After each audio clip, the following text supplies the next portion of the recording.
Welcome, everyone. I hope you're having a good evening. This is the Cleveland Mayoral Candidate Forum hosted by the Northeast Ohio Young Black Democrats, the Cleveland Stonewall Democrats, and the Democratic Women's Caucus. My name is Dara Adkisson. I'm the president of the Cleveland Stonewall Democrats. Are we still allowing people to log in? Yes, we are still allowing people to log in. It is not locked. People can join. We've actually turned the registration off, so people are free to join from the community now as well. So you don't even have to register at this juncture. But yes, we really appreciate our candidates joining us this evening. Our three organizations do a lot in the fight for Clevelanders who are Black, LGBTQIA+, and or women. We do a lot of working and educating and championing our issues within the Democratic Party and with Democratic candidates. However, we often find that during forums and debates, our issues end up getting sidelined. So we are here tonight to put our issues from our communities front and center and look forward to hearing from the various candidates joining us tonight who want to be Cleveland's next mayor. So here with us tonight, we have Justin Bibb, Ross DeBello, Kevin Kelly, Dennis Kucinich, Zach Reed, and we are hoping that Sandra Williams will be joining us later on. And Bashir Jones had planned on joining us tonight and had a last-minute conflict. So we look forward to hearing from those of you who were able to give us your time this evening. We've got a lot of questions to get to from all three organizations. The questions tonight were chosen by members of the community and selected by the executive boards from all three clubs. Candidates will have 2 minutes to answer every long form question.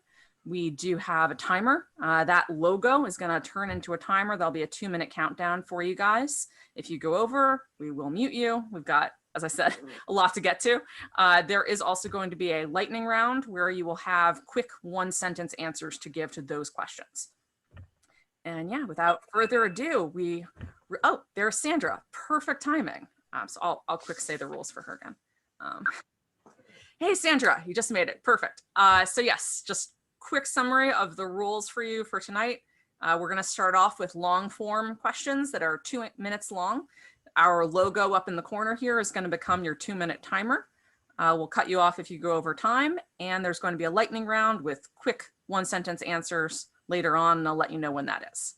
And we're going to be alternating between members from all three of our organizations for answering the questions. And our first question this evening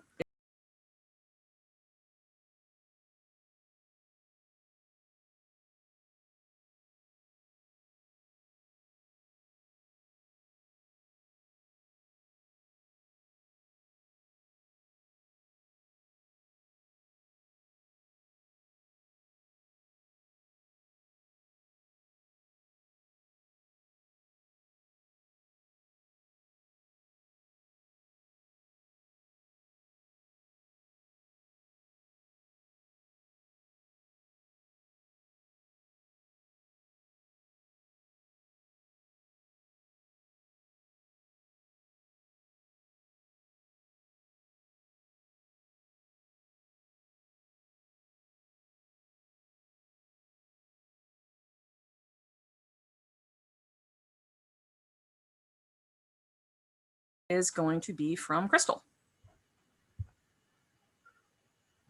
Good evening, candidates. I am super excited to be a part of the committee to host. My name is Crystal Bryan. I'm a member of the Cuyahoga Democratic Women's Caucus, here with your first question to kick off this evening.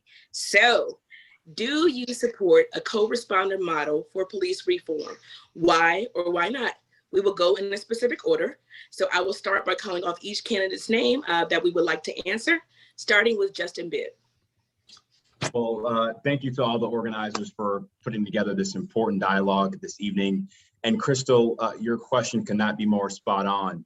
We are truly in a moment of reckoning right now in this country and in the city about how we do a better job of rethinking what policing should look like. And unfortunately, Cleveland has been a master class on what not to do. And it's time that we invest in having a co-responder model of policing in all of our 5 police districts across the city. We've seen the positive results of this in a pilot we did between 2016 and 2018, and we found that in the 2nd district, nearly 37% of all the 911 calls didn't require a police armed response. And so for us to truly build community trust and build community credibility and restore the bonds between the police and our residents, We have to get to solving the root causes of violent crime and trauma all across our city. And having a co-responder model is a good step in the right direction. But in addition to that, as the next mayor, I intend to add a fourth option to 911 around mental health. So we can train our dispatch agents inside our dispatch centers to triage these calls appropriately so we can truly solve the root causes of violent crime all across our city. Thank you, Mr. Bibb. Next, Ross DeBello. Thanks, Crystal, and thank all three organizations for hosting and making us, be accountable and answer these questions. I absolutely do support a co-responder model. So I worked at the Justice Center, first at a law office. The law office is Cassandra Collier Williams from 2009 to 2012. We did a lot of criminal defense. Then I followed her to the Court of Common Pleas, the felony court, and I was her staff attorney. So I handled the management of the civil cases. One of our civil cases was, a now deceased Asian American gentleman who was having a purely mental health incident, right? His sister called, and his sister called. Two police from a suburban police department came, were fearful, shot him, he passed away. So I've seen this firsthand, right? These are tragedies that are preventable with better communication, emergency communication to dispatch, whether it's, I might want to add a fifth and a sixth dispatch line, right? Like mental health, drug abuse, overdose, and also code enforcement. How we'll iron it out would be a problem if I'm victorious, but absolutely for a co-responder model. And we can prevent this stuff, but we do have to make the correct hires, right? We've got to hire more mental health professionals, code enforcement, things of that nature. But we definitely need to change things to prevent these exact scenarios, which creates a death, right? And then the drain on our resources because of how costly these lawsuits are, which unfortunately I have a lot of experience with. Thank you, Mr. DeBello, for that answer. I'm going to repeat the question just in case anyone has just joined us. So for the candidates, do you support a co-responder model for policing reform? If why or why not? And so the next person up is candidate Kevin Kelly. Thank you very much. And I want to thank all three organizations for hosting tonight. I do support the model, but I just want to caution people that there's no easy fix to what we're doing, and adding social workers to calls for service or adding mental health professionals to calls for service is challenging in a lot of ways. First off, we have to realize that the number of calls for service where that would be appropriate is relatively narrow. Take, for example, the tragedy of domestic violence. That is something where there's obviously a need for social work, but the volatility of the situation needs to be responded to make sure that order is preserved. And the service portion can be a follow-on to that, can follow up. But if we're talking about responding to issues of a homeless person that is having difficulty, that is something where you could certainly add a social service element to the policing response. There is an opportunity to improve the way that we respond to these types of calls for service, but it can't be for every call. It can really only be for those narrow universe of calls for service where there isn't the immediate threat of violence, and the safety of the social worker needs to be, or of this person needs to be kept on the forefront, because the police are trained for these situations, and we would have to do a lot of training to get people ready to deal with these very crisis situations. Thank you, Mr. Kelly. Next is Dennis Kucinich. Thank you. And thank you for the question, because it really lends itself to much broader discussion about what we as Clevelanders might be able to do to redefine policing.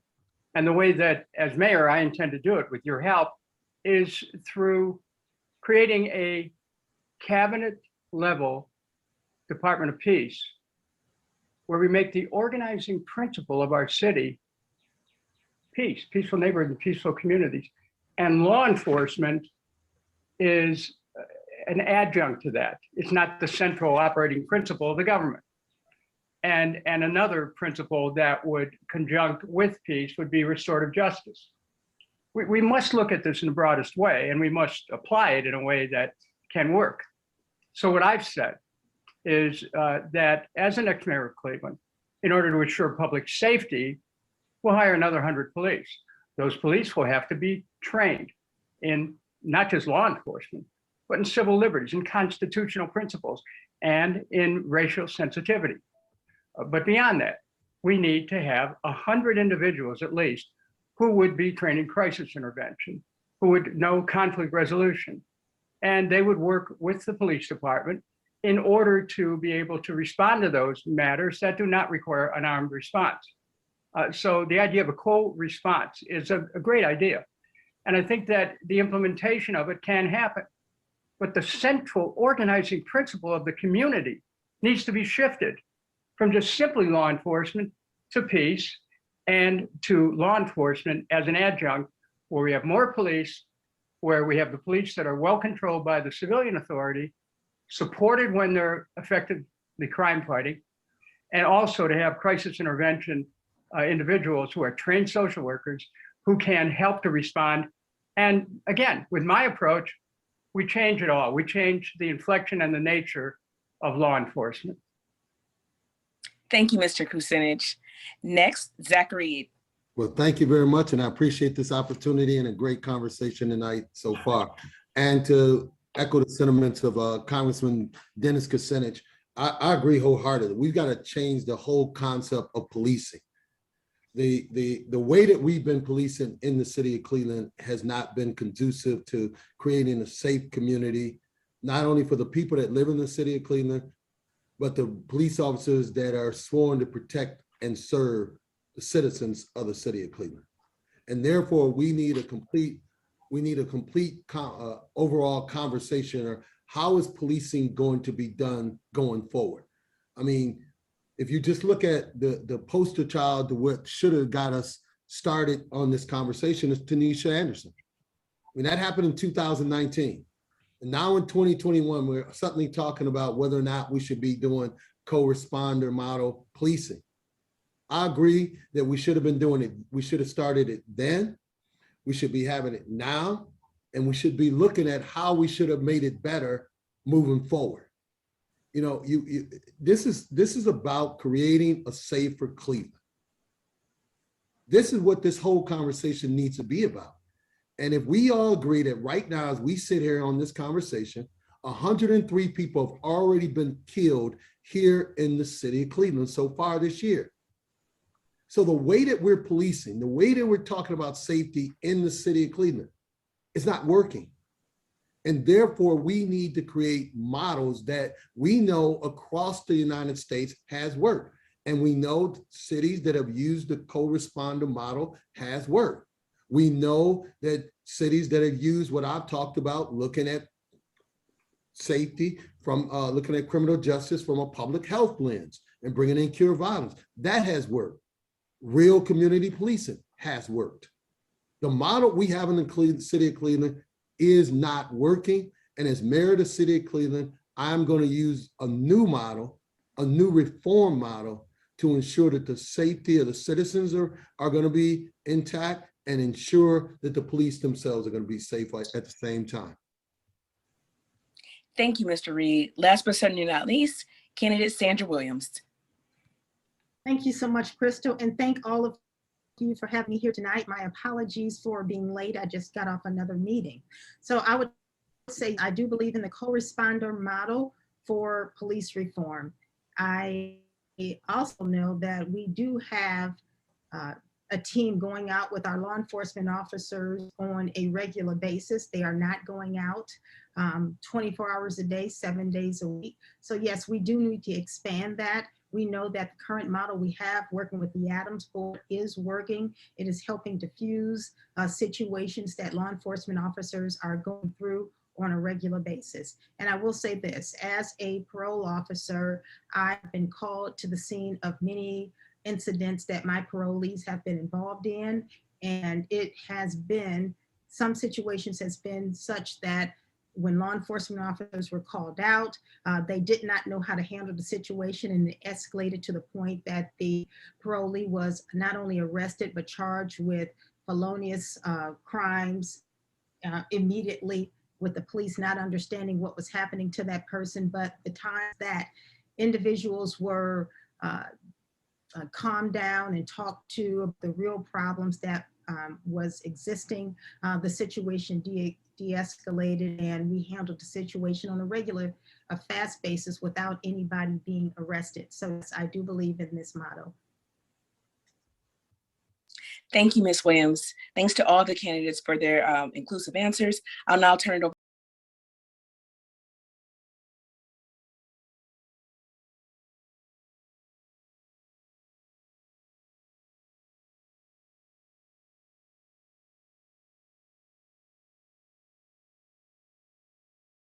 to Cynthia Dempsey for the next question. Hi, everyone. I'm here also with the Women's Caucus, and I want to thank all the participants tonight for joining us.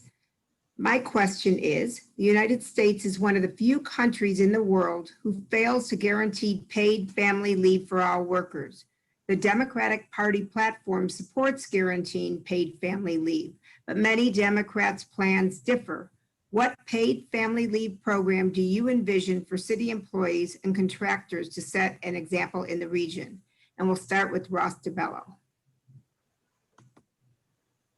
Thank you, Cynthia, for that question.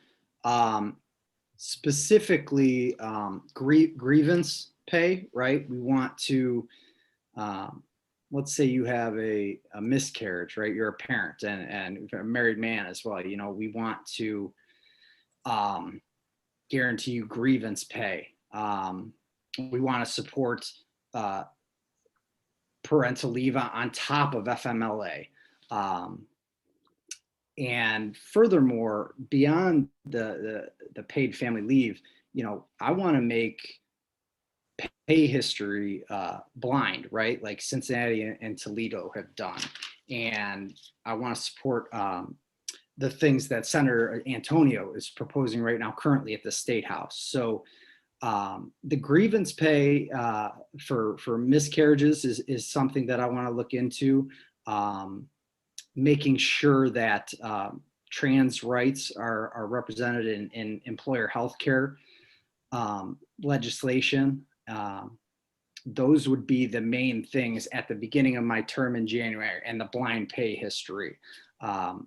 If we see Republicans take control of you know, Congress, Senate, Supreme Court, State House, I also want to ensure that we're protecting a woman's right to choose at the small muni level that we have, right? Doing a declaration. So, and certainly always open to being lobbied by Cuyahoga Democratic Women's Caucus, Stonewall, and all these fine organizations that have devoted their life's work, right, to the types of things that Senator Antonio is proposing at the State House.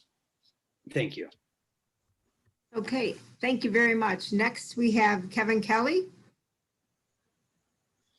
Thank you very much, and I want to thank you for the question. Right now, the city of Cleveland only offers the minimum required by FMLA, and that's going to change when I'm mayor. We're going to begin with 12 weeks paid parental leave for mothers and fathers. Right now, we are, you know, we join, New Guinea. There's only 3 countries in the world, the industrialized world, that do not have paid parental leave, and we are one of them. We need to make sure that families view Cleveland as a place where they want to work, where they want to have a career. And families can't financially afford to go without wages for the amount of time. And with the daycare that needs to be provided, there's just not a choice. Mothers return to work too early to allow for full recovery post-pregnancy. You've got to be there for the baby, for the child's first months. This is very important to me. I have a section on my website devoted just to paid parental leave. This is something that's going to happen day one. It's going to begin with 12 weeks, mothers and fathers. And we want to encourage families to look at the city of Cleveland as a model for where they want to work, for when they raise their families. This is something that is long overdue.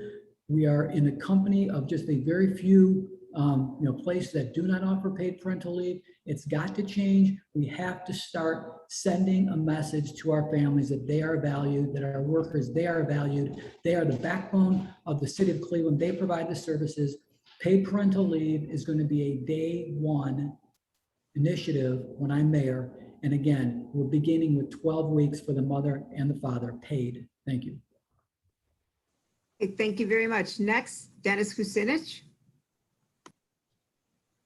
The city of Cleveland could have years ago made a commitment in this regard, and it's good to hear the candidates indicating a willingness to do so now. I supported paid family leave as a member of Congress. But beyond that, as the next mayor of Cleveland, I intend to make sure that the principle of working to live instead of living to work is brought to fruition. What do I mean by that? The approach to work in too many places is you work to fulfill some extrinsic goal that may have nothing to do with you as a person. And that is, you can call that living to work. But there's another model, and that model is working to live. People have families at home, they have loved ones, they have individuals who they care for. And at times they're pressed as to whether or not they can actually continue on the job or keep their benefits and take care of somebody at home where there's a birth or some other event. So what I intend to do is this, and it's pretty much the same thing that I did as a member of Congress for my congressional staff. People could have at least 6 months if they needed it for paid family leave, for whatever purpose. No questions asked, as long as they state the reason. And this is something that ought to be part of every labor contract. It ought to be part of every city worker's experience. And then we'll encourage the private sector to do likewise. As mayor of the city of Cleveland, I'm going to help to make sure that our city sets the standard for cities around the country, and in doing so, also sets the standards for the private sector as well. Thank you. Thank you very much. Next, we have Zach Reed. Thank you, Cindy. It's always great to be in the same room to speak with you.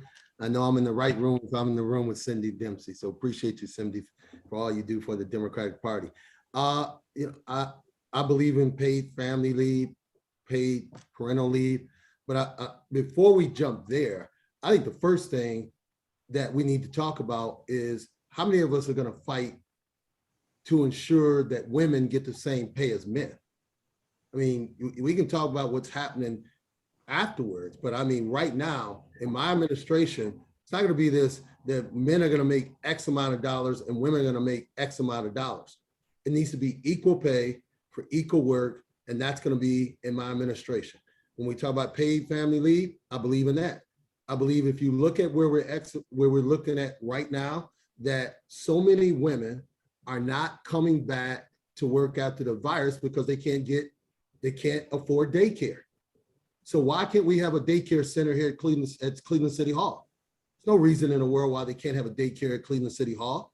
We got enough room, we got enough space to ensure that a mom who wants to bring her child to City Hall should be able to bring their child to City Hall, to be able to take care of them right there and go visit them on their lunch break. Why don't we have flexibility? Why isn't there flexible work schedules for these families and these people? I mean, it goes back to the first question when we talked about reform. We're in a new day. This is 2021. The things we did yesterday are old news. We need to start looking toward the future. And that's what my administration is all about. It's about how do we look at the issues of today to ensure that we make a better future for all. And that's what I'm all about. Okay, thank you. Next, we have Sandra Williams. Thank you, Cindy, for the question. I really do appreciate being here. Let me just say this. I have several friends who work at City Hall. Some of them were dealing with families and parents who were in their last stage of life. And the city of Cleveland put them through hell just to take care of their families. And in many occasions, they were told they had to fill the FMLA form. That's what they were told they had to take in order to take care of their family members. In many instances, I stepped in and took care of their family members because the FMLA was denied. And we know for a fact that when you're in an emergency situation and something happens to a family member of yours, you do not have time to call the city and say, hey, I want to take an FMLA day today. So yes, I do agree that we should have the extended, paid family leave when you're taking care of people. I have co-sponsored bills in the state legislature for probably since I've been in the legislature the last 15 years to address these issues. Senator Mayoral has a bill for 12 weeks. Representative Boyd has a bill for 12 weeks. Senator Antonio has a bill. And I, along with my Democratic colleagues, have sponsored those bills to try to get them to move. We have faced difficulty in trying to get those things passed from the private sector. But I can tell you this, as the mayor of the city of Cleveland, no longer will people have to jump hoops to take care of their family members. And yes, this does apply to men as well, because they should be taking care of the members of their family as well. It's not just a female thing. We are not the ones at home all day long. Men are at home taking care of their members, their family members as well. Thank you. Okay, thank you very much. And last, we have Justin Bibb. You know, this is really about the dignity of work and creating a culture inside City Hall that prioritizes inclusivity, that prioritizes the health and well-being of our employees, but also that prioritizes boosting morale and boosting engagement in the workplace. Lakewood has presented a very, I think, great model for Cleveland to explore to make sure that every city employee has access to paid family leave, especially additional benefits to support children and their respective families. And I know this issue personally. I remember when my dad, who before he died, who got very sick, without a paid family leave policy, my dad probably would have gotten laid off and probably wouldn't be able to afford health care. And so for us to truly have a modern and responsive, but an inclusive City Hall that prioritizes the dignity of work, it's critical that we have these types of benefits to support all of our city employees. Okay, thank you very much, candidates, for your answers. And next,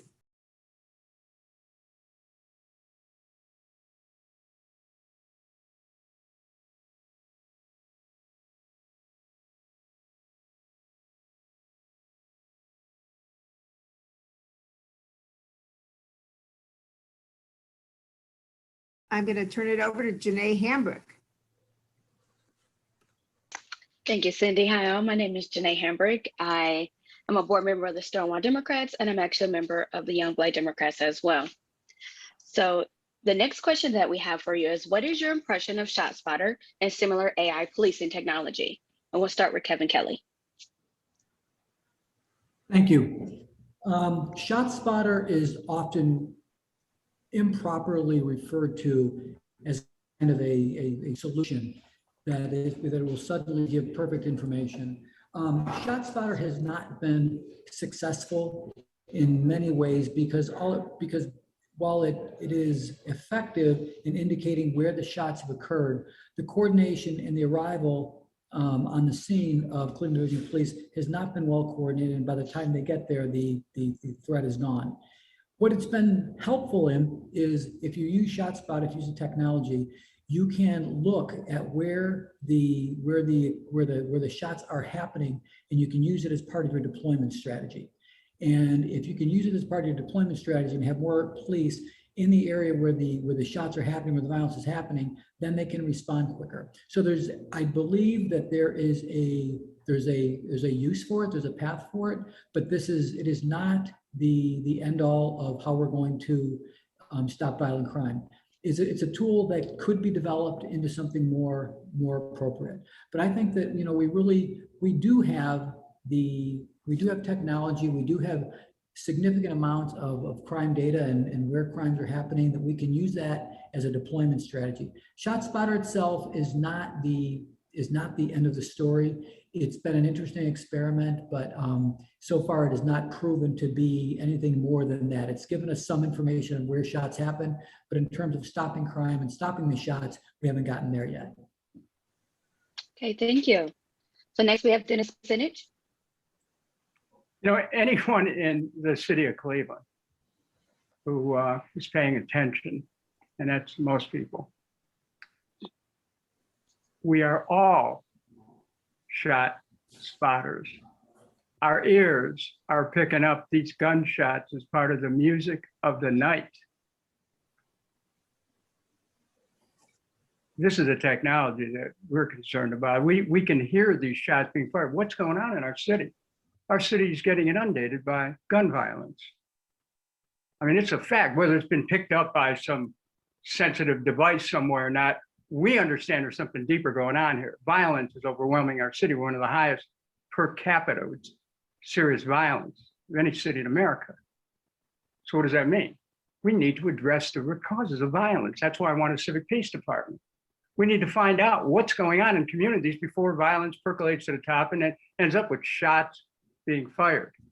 We need to talk to young people in particular who are trapped in this cycle of violence. We need to help them find a way to divert from that so that they can find a path in life that will be one with peace and justice. That's possible, but we have to pay attention to these children. We have to make sure that all of the violence that's occurring, the most violent criminals are taken off the streets. That's why I call for more police. But more police alone, that doesn't cut it.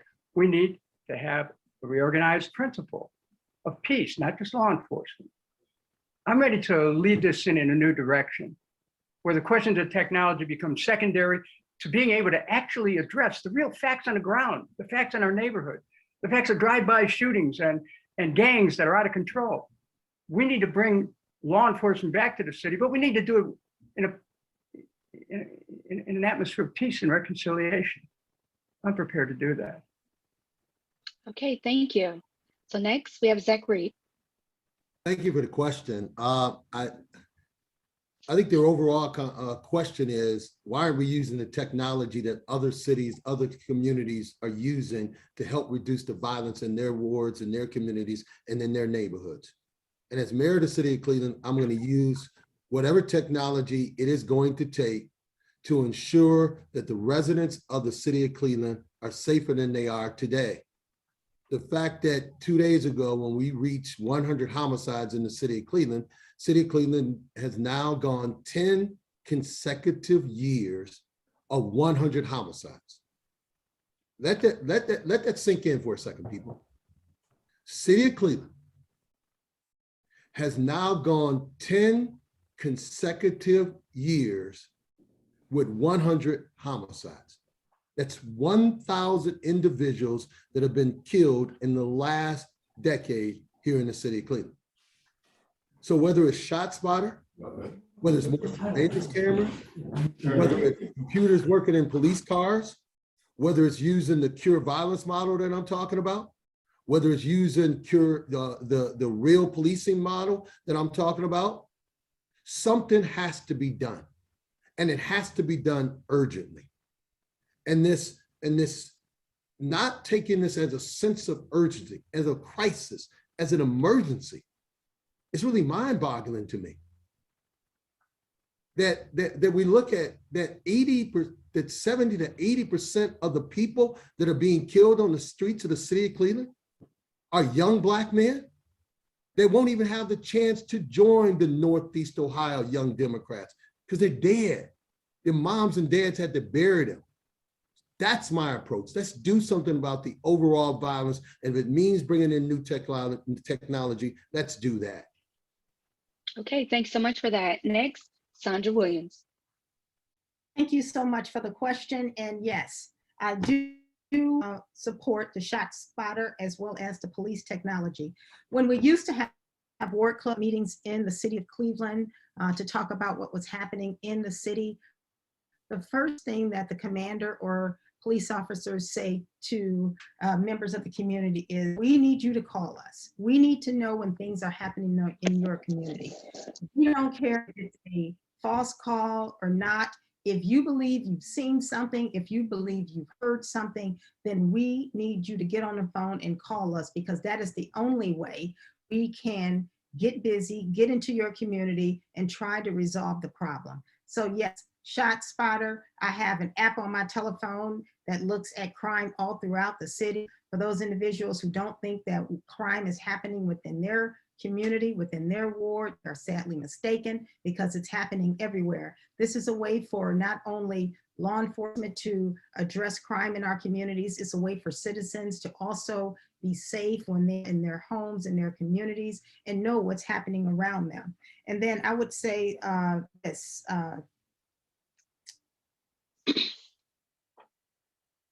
the other thing we need to do, if we're going to have it, and I think Congressman Kucinich talked a little bit about this, if you're going to have, and it might not have been you, but if we're going to have this technology in the community and policing is very important, because you cannot have an officer, a one-car officer on the other side of town trying to respond to something that happened on the other side of town, because we don't have enough police officers on the streets. I want crime decreased. I want it to happen immediately. I want citizens to feel safe. And so whatever technology it takes, I want us to be using it, and we will use it under my administration. Okay, thanks so much. Next up, Justin Bibb.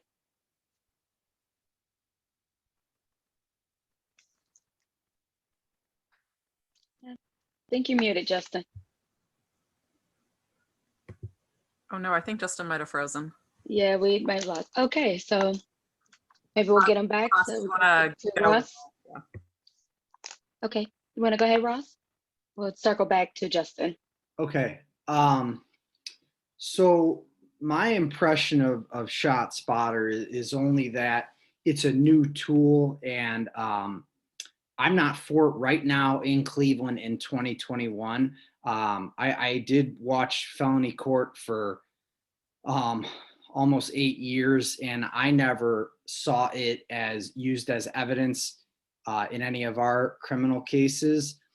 But it's a new tool, right? So it can be being utilized in a racially biased way at this time, like right out of the gate. So I don't feel comfortable being the guinea pig city that, is prosecuting people, right? The last thing we want is, arrest statistics too high, incorrectly high. And the last thing we want are people prosecuted or taking pleas based off this intimidating new evidence, which again, I frankly just don't know enough about, right? And it was not, I didn't get to see it in my 8 years. So it's new. So why be the guinea pig city when we already are imprisoning way too many people, right? And our arrest numbers are way too high. Our guilty pleas are way too high. We overcharge consistently. Now, I am for tracking, I'm sorry, I think somebody put something about my time on there, but I'm all Yes, we've got it. Thank you. Okay, I'm all for tracking gun violence, right? And trying to prevent gun violence based on data collection.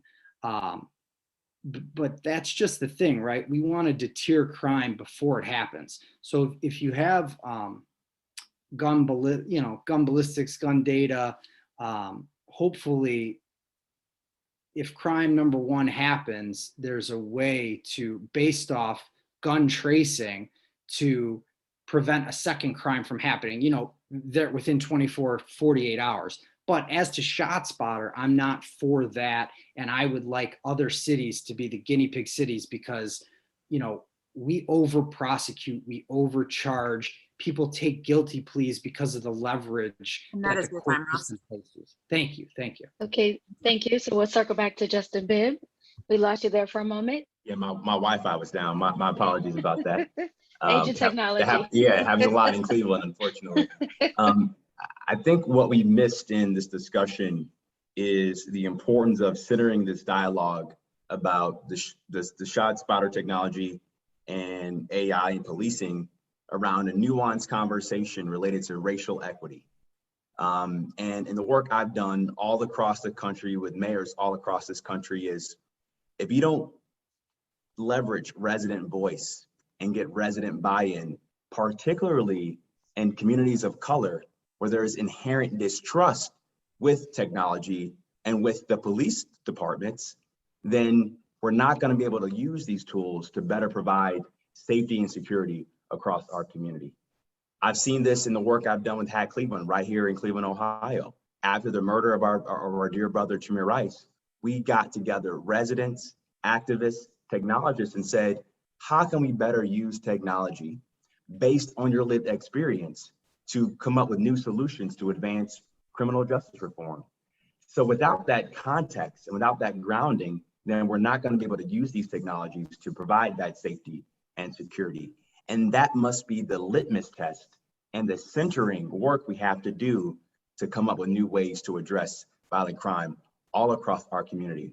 It starts with building trust and making sure that we're grounding it in the real lived experiences of the residents that need safety the most all across our city. Okay. Well, I thank you all for answering the question. So now over to Dr.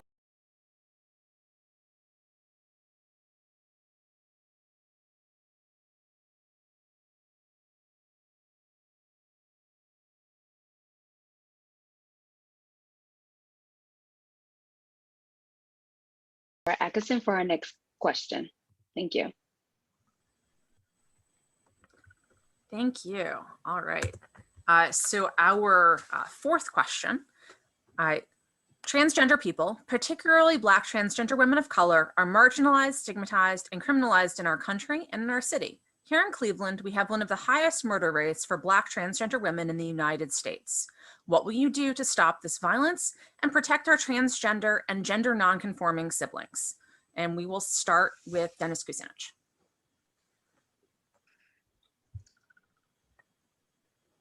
For 16 years in the United States Congress, I had a 100% rating from the Human Rights Campaign. And among the causes that I took up and that I led on was the issue of transgender rights. And we need leaders in this country who understand the importance of each individual being able to declare who they are as people. The authenticity of each person is always on the line. When leaders look the other way, when there's violence against people who happen to be transgendered, it is critically important to have a mayor who already has a record on these things, because I do, and it's well established, of standing up for the rights of transgendered people, and in whatever way their rights need to be protected, in every way their rights need to be protected. The violence against young men and women of color who happen to be transgendered is something that is abhorrent. And a mayor needs to set a tone that violence or assaults of any kind will not be tolerated or are not acceptable. We need to celebrate the humanity of each one of us. We need to celebrate the diversity, the variety of our humanity. We need to make sure that there's leaders who understand that, as I have for so many decades. And my commitment to the LGBTQIA+ community is unshakable. There's probably no one who has served in Congress in a period of 20 years whose record of standing up and speaking out on issues relating to the rights of people. And I will continue to do that as mayor. Thank you. Thank you, Dennis. Next is Zach Reed. Thank you very much. Very important question.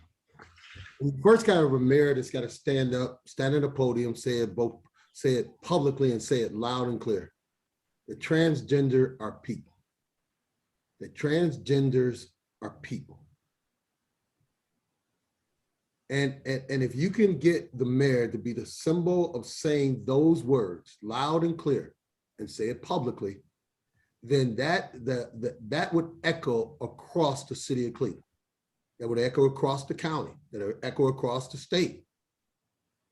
that a mayor of a major metropolitan city in the Rust Belt has stood up and said that transgender are people. And 4 years ago, I stood before you and I laid out a plan because I had saw that the ongoing violence in the city of Cleveland was affecting the transgender community at an overwhelmingly crisis. And yet you still chose to endorse Mayor Jackson. I mean, when you have someone that's there and that's willing to work with you, is willing to say that there's a problem and we need to work together, resolve this problem. And then you have someone else on the other side that is just willing, that's giving you lip service. Then we got to figure out, are we really serious about working together in a partnership? Transgenders deserve rights. And as mayor of the city of Cleveland, from someone who has seen it firsthand when I worked for Mayor Willie Brown in San Francisco, California, I saw it firsthand that when you treat people with dignity and respect, they treat you back with dignity and respect. And here in the city of Cleveland, when you talk about the violence, it's just not happening when it comes to the transgender community. And we need to do a better job of recognizing that. I know that firsthand. And as mayor of the city of Cleveland, I'm gonna do all that I possibly can to ensure the safety of the transgender community. All right. Thank you, Zach. Next is Sandra Williams. Thank you so much for the question. Listen, for the up until last year, I had a transgender a person working in my office. Her name was Gabby, and I still keep in contact with her today. Her name is now Elijah. And not only did people in the State House and around the State House treat her unfairly, the story she came back to tell me and my other staff on a weekly basis after the weekend were just horrific. And it should never happen to anybody. People should be able to be who they want to be. And we have no right to discriminate against anybody. Gabby is my friend, or Elijah is my friend. She has been my friend for a while, and we still keep in contact today. I have supported the Ohio Fairness Act that was supported in the past by Dale Miller, the current county council person, and it's been supported by Senator Nikki Antonio. I've had my name on every bill that has come up because I believe all of us are equal and nobody is better than anybody else. And so as mayor of the city, I will enforce that. And anybody who believes that they're going to treat my staff or anybody who lives in the city of Cleveland or comes through the city of Cleveland in a different way because of who they choose to be or who they are going to have a problem with me. So I will be standing up for people like I've done in the past, and I will continue to do so as the mayor of the city of Cleveland. And I believe Zach is right. Leadership starts at the top. And if you know you're not going to accept something in your city, the person in charge has to make sure that when you are on high, you go down and you let people know you commit or you do something to anybody in this city because you don't like them. Maybe we don't like you. We are going to deal with you because you are not going to treat people in this city any kind of way. Thank you. All right. Thank you, Sandra. Next is Justin Bibb. Being mayor of the city of Cleveland is more than just managing budgets, making sure we fix the potholes, and making sure that the streets get plowed during the snowstorm. But it's also about leveraging the moral authority of the office. And the fact that we have one of the highest rates of transgender deaths in this country should outrage us all.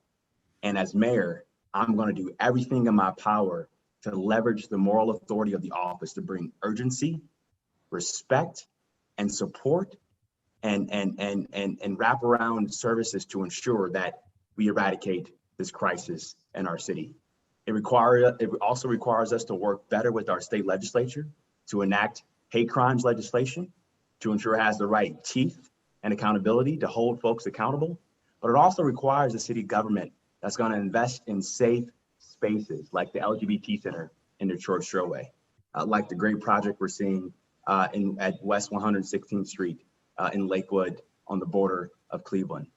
It's that kind of comprehensive approach we need to make sure that everybody in this city feels safe, feels loved, feels respected, and feels like they can achieve their own potential as residents in this place that we call home.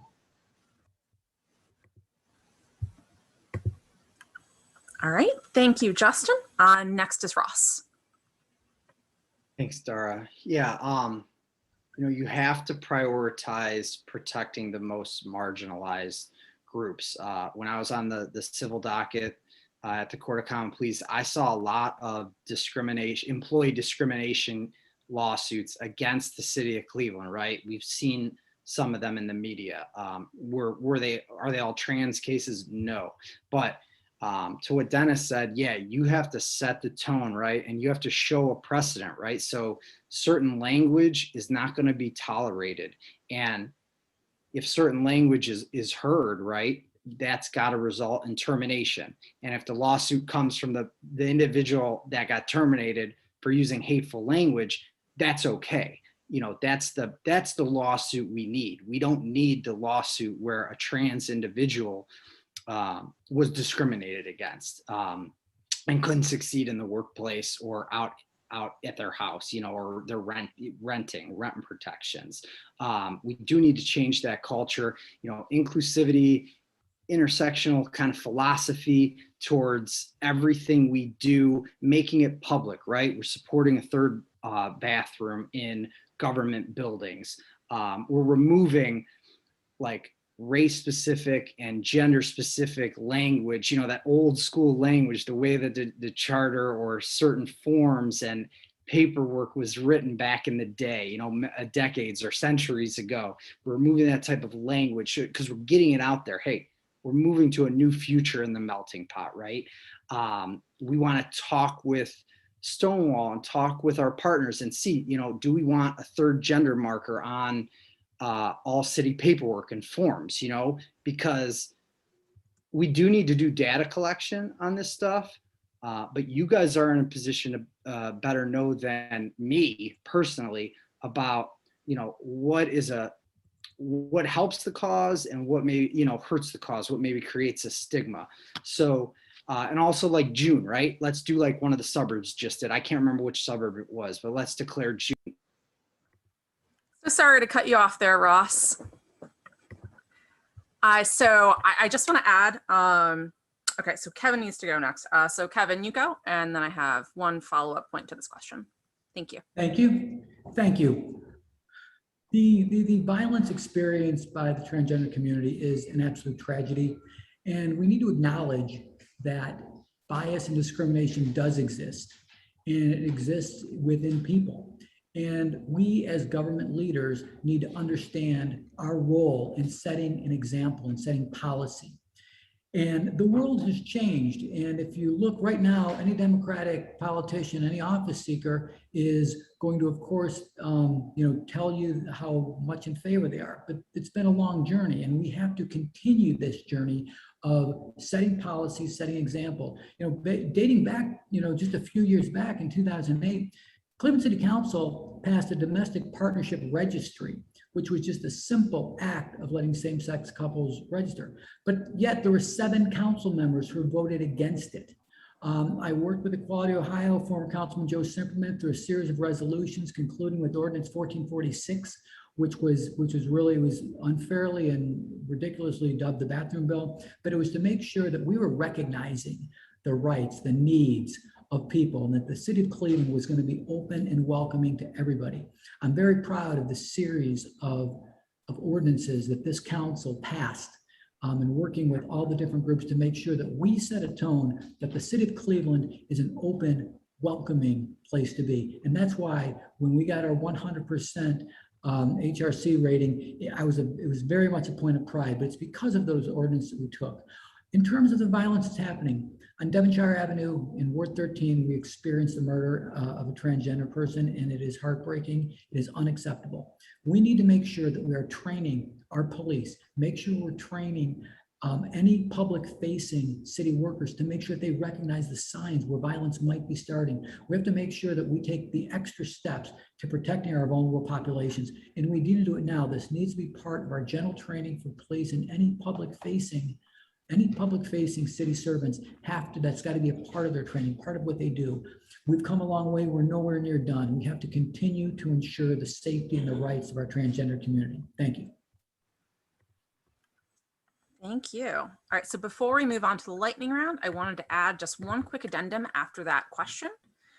So transgender is an adjective. It is not a noun. You should not be saying transgenders. It's subtly and distinctly othering and dehumanizing. And that's just a good learning point for some candidates on with us tonight. We know you all want to be advocates. And one of the things that CSD and NEOYBD and all of the orgs joining us tonight do is candidate education. We also want to add that, as you know, trans women are women and trans men are men. And you can affirm people you've known in your life without ever saying their dead name. That is the name they've had in the past. So we know you're all on your journeys and just want to look forward to further conversations and put out those 2 points for not just our panelists, but for everyone who's joining us here tonight as an attendee. And on that note, I would like to start out.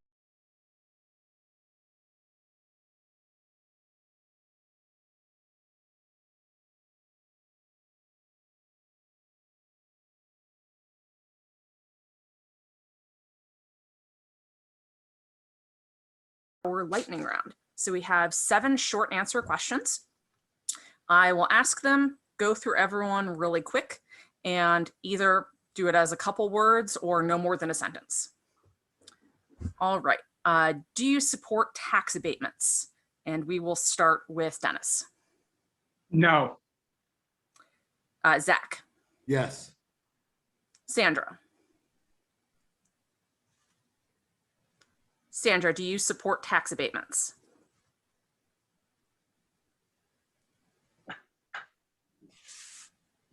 Muted, Sandra. You're muted, Sandra. I'll apologize. We will come back to Sandra on tax abatements. Next would be then Justin. Yes, but I want to restructure them to spur inclusive, hyper-local economic development.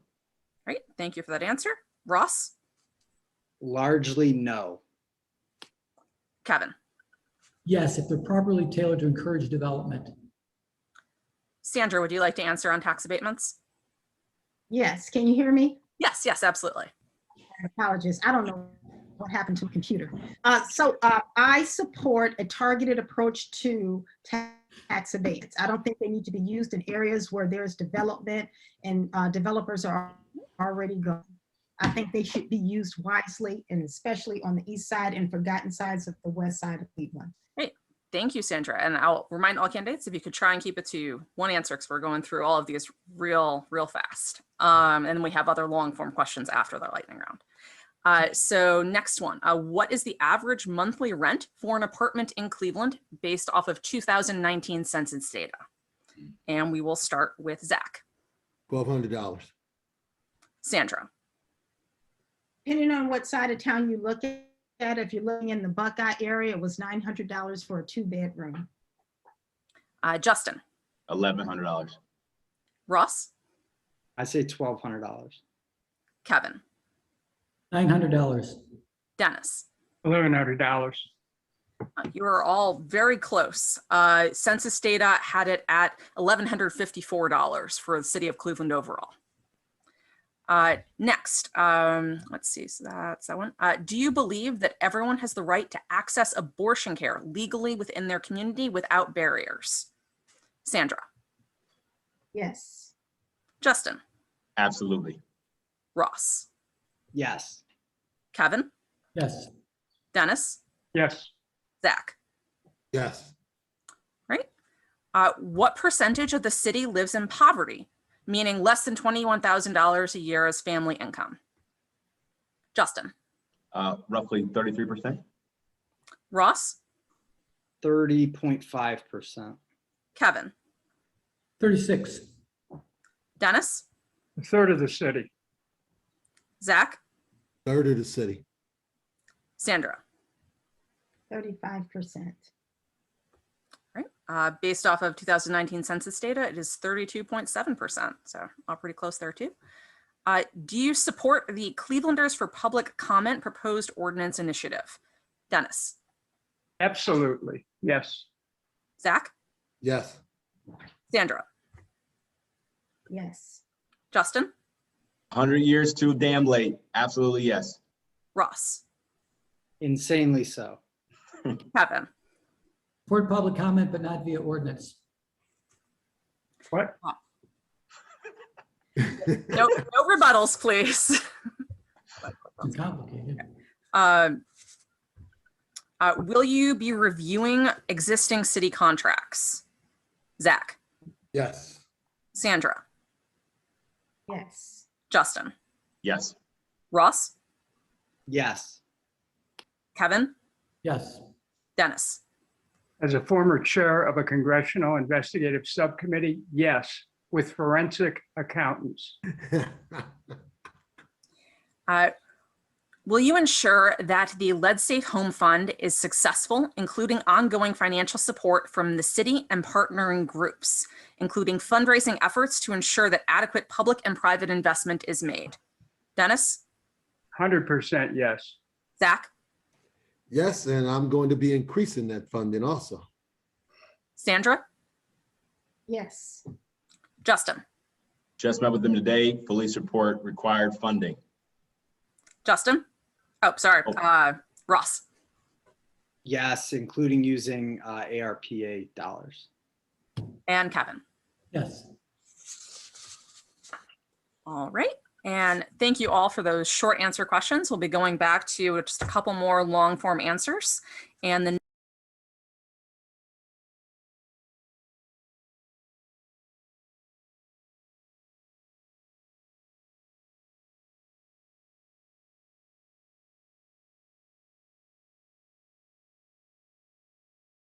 next one is from Crystal. Good evening again, candidates. So I have a lengthy one. I will state this slowly and then repeat it if you all would need me to. Do you feel that the consent decree should apply to all police working within Cleveland? And what changes would you implement to enforce the current consent decree? First candidate, Dennis Kucinich.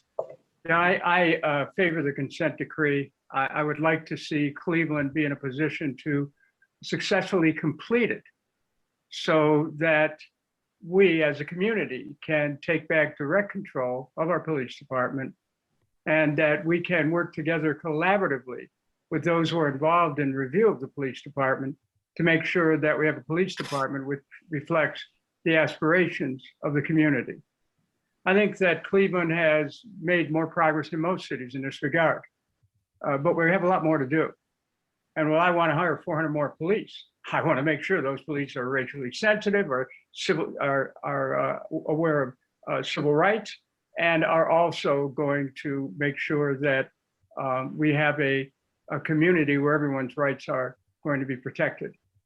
I want 100 new individuals who will be working on crisis intervention, and we can make sure that they will set a higher tone. And I want a civic peace department where we change the whole organizational principle of law enforcement.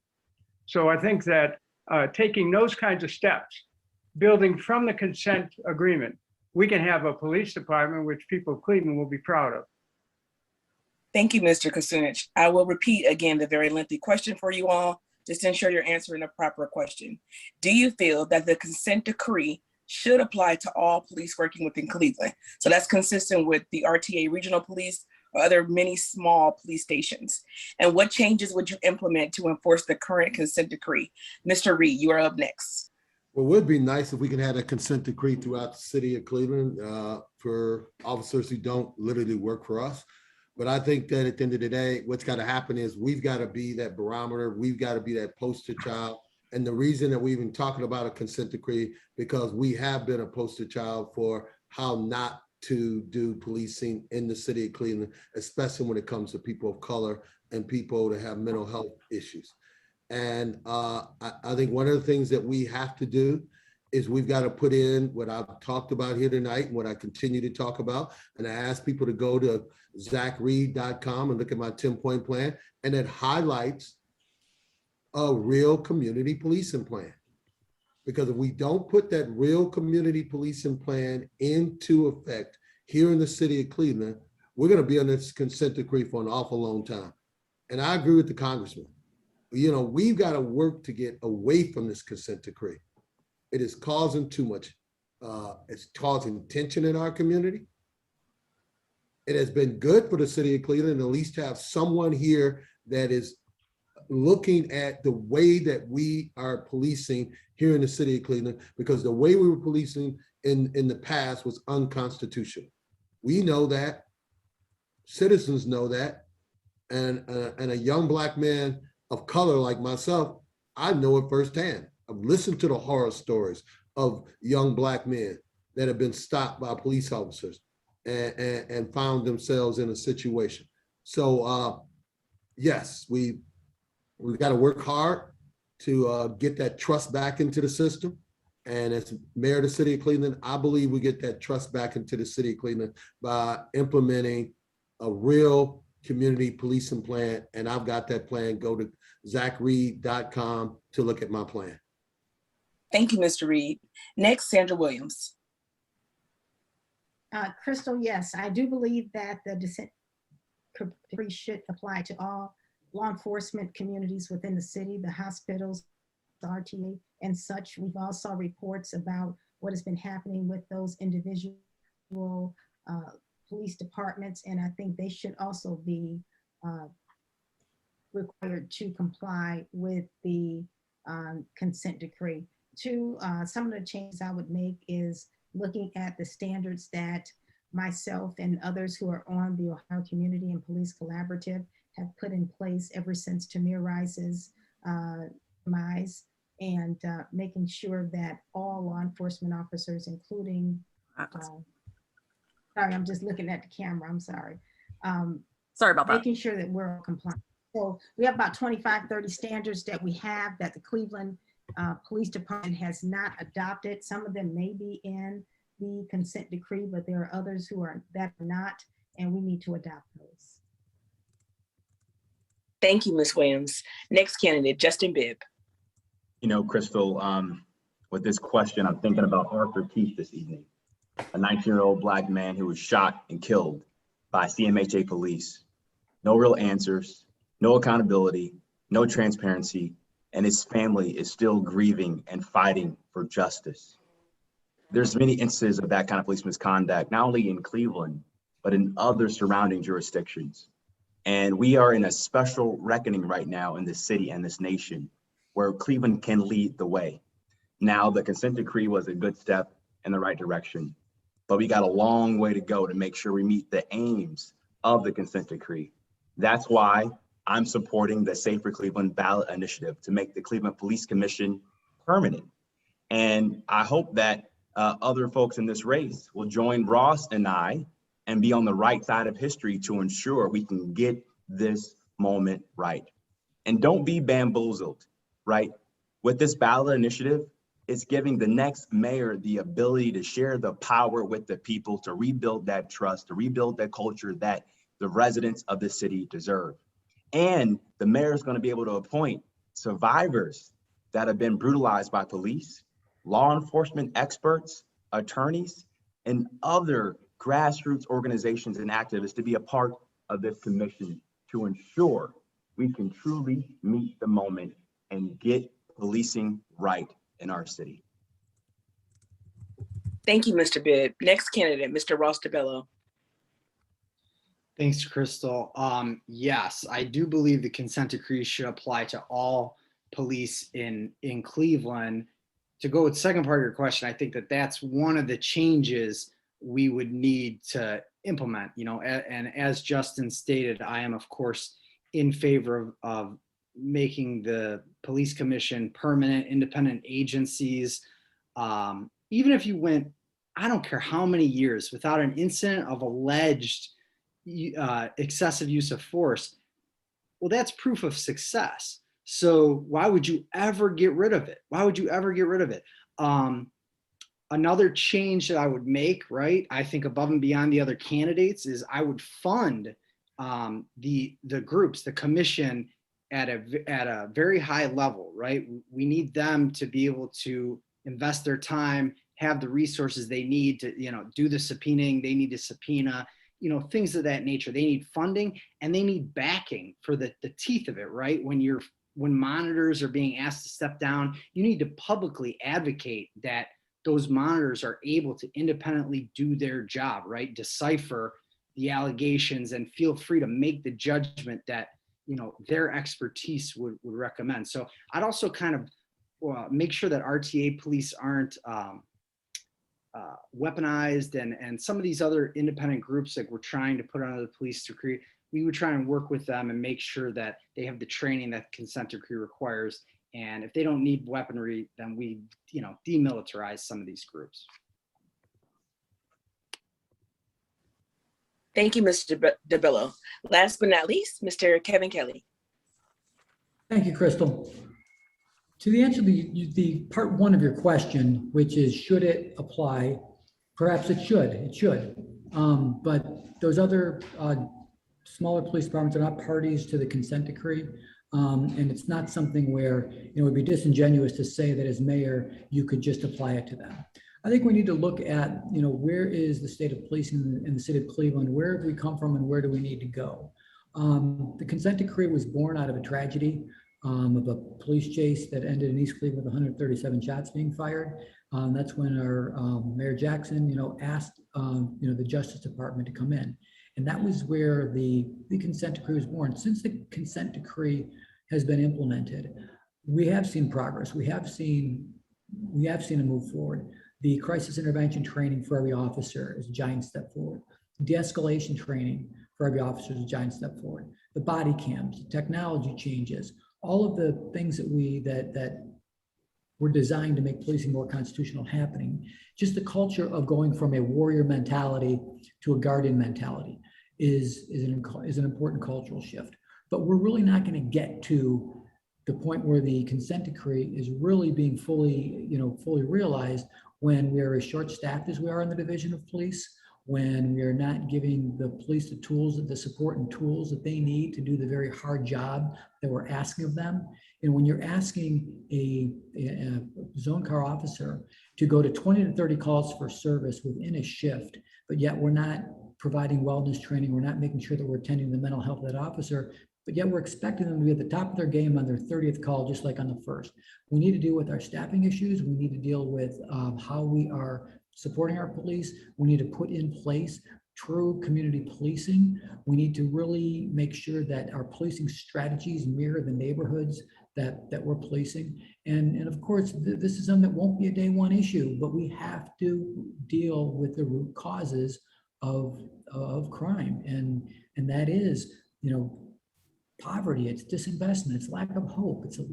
We have to get to that. And that's going to be something that's going to take a long-term commitment. So we're far from done with what needs to happen with the consent decree. We've made significant progress. I believe we're not going to be able to get to where we need to be as a division under the terms of the consent decree if we do not deal with the staffing issue we have in the division of police, the equipment issues, and making sure that we give them the support and tools they need to succeed. Thank you, Mr. Kelly, and to all the panelists who were able to answer the question. I'm going to kick it over now to Janae.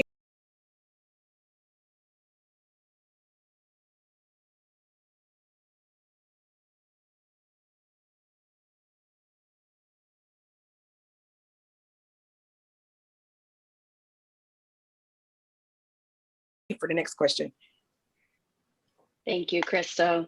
So here's your next question. What goals and enforcement of those goals will you commit to for Black, LGBTQI+ and or women business enterprise within the city? Sandra Williams, you're first. I'm sorry, can you please repeat the question? Sure. What goal and enforcement of those goals will you commit to for Black, LGBTQI+ and or women business enterprise within the city? I think the first thing I would do as the mayor of the city is work with the LGBTQI community, to Chamber of Commerce, to make sure that we are encouraging small businesses small business owners and expanding small businesses for the community. Okay, thank you. Next, Justin Bibbs. Yeah, this is very clear for me. This is all about putting people in our neighborhoods first. And we should be doing everything in our power inside City Hall to leverage our purchasing power in buying goods and services to support minority-owned businesses, women-led businesses, and our LGBTQIA+ businesses as well, all across our community. Now, I want to set a broad-based target of 25 to 30% as a mandate over time. And we can't make an excuse that, oh, we can't find a business in this sector, right? If we can't find it, then the city should be the lead incubator and investor to start that business, to really ensure we are putting people and neighborhoods first all across our community, because this is about economic justice in all 17 wards in our city. Thank you, Justin. Next, Ross. Thanks, Janae. Yeah, I think democratizing, opening up, creating transparency, economic justice is really the meat and potatoes of my platform, right? So if we're giving Sherwin-Williams $100 million, if we're giving Quicken $88 million, right? That's just not fair, plain and simple. You know, the budget needs to be a moral document. Participatory budgeting needs to be a thing. We need to see the pizza pie and how it's divvied up. And that natural accountability will create better results from City Hall. So rather than put a percentage on it, like, oh, we want to see 55% or 45%, you know, the point is on day one, we want to stop giving handouts to kind of suburban donor class individuals who are donating into these campaigns and start giving our tax dollars, right, to the outer neighborhoods and small businesses, LGBTQIA+, women-owned, minority-owned. It's about no more of the handouts that we're doing and a new holistic humanitarian budgeting system. Thanks so much for that, Ross. Kevin, you're next. Thank you. The city of Cleveland is a $1.8 billion enterprise, and we have tremendous purchasing power. And we need to use that purchasing power for the good of the people of the city of Cleveland. Now, we have an OEO department. We do look at our vendor selection in terms of making sure that we are providing contracts to vendors, women, minority-owned businesses. We need to add LGBTQ to that mix. But I would also caution people, we can say whatever we want, but the real dollars are in our construction contracts and our road projects. That's how you change lives. Now, unfortunately, the enemy that we face with this is in Columbus. The Fannie Lewis law was the most effective tool that we had in making sure that our citizens, our minority-owned businesses, our women-owned businesses got a piece of this very big pie, and we're able to do that. And it was exceedingly successful. I don't have the study in front of me, but there was a number of businesses that started as subcontractors that through the Fannie Lewis law, they were able to become general contractors. The state shot that down, and our Supreme Court just went along with that. I want to recognize Senator Sandra Williams, because I know she fought that fight in Columbus, and unfortunately, the Republicans won that one. But it was a hard-fought battle. But if we really want to make a difference, if we really want to make sure that we are equitably using our purchasing power, we need to get to Columbus. We need to get the Fannie Lewis law back, and we need to make sure that our construction contracts are equally and equitably, not equally, but equitably distributed. And again, I want to recognize the fight that we fought to keep Fannie Lewis law. I know Senator Williams was there. I know exactly who was in this one. We have to rekindle that battle and win that. Thank you. Thank you, Kevin. Next, Zach Reed. Dennis was out. He put a fast one on me, actually. This question is about leadership. I mean, it's simple as that. It's about leadership. I was the minority affairs coordinator for Ohio Secretary of State Frank LaRose for 3 years. And my job was to travel throughout the state of Ohio, speaking with minority businesses, organizations, and individuals about ways that you could start a business, You can maintain your business or you can expand your business. In those cities that I saw where minorities were being treated the way we need to be treating minorities here in the city of Cleveland, it was done intentionally. So you look at what Cincinnati has already said, that their portion of the COVID money that they're going to receive, they knew who was hit hardest by, they know who was hit hardest by the pandemic. It was women-owned businesses and minority-owned businesses. So they're going to take a portion of their money and they're going to put it directly into the hands of minority businesses in Cincinnati. That's called leadership. That's what you call leadership. Leadership is when you get knocked down by the Fannie Lewis law being knocked down, you do what Joseph Biden did today. CDC said, hey, you know, you can't put that moratorium in unless Congress puts it in. What did he say today? We're putting it in until October, sue us again. That's called leadership. Leadership is standing up and doing the right thing.